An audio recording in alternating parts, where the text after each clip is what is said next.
بسم الله الرحمن الرحیم شروع اللہ کے نام سے جو بڑا مہربان نہایت رحم والا ہے۔ بسم الله الرحمن الرحيم الحمد لله رب العالمين الرحمن الرحيم مالك يوم الدين إياك نعبد وإياك نستعين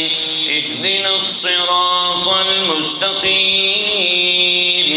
صراط الذين أنعمت عليهم غير المغضوب عليهم ولا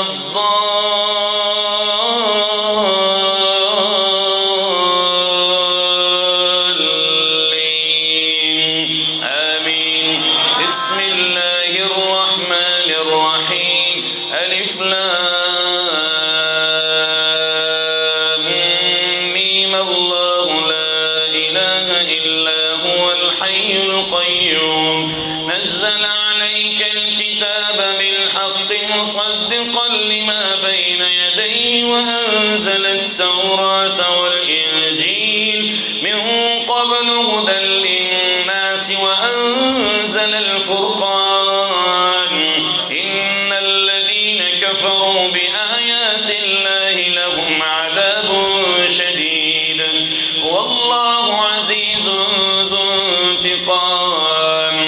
إن الله لا يخفى عليه شيء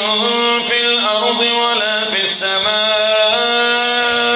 هو الذي يصوركم في الأرحام كيف يشاء لا إله إلا هو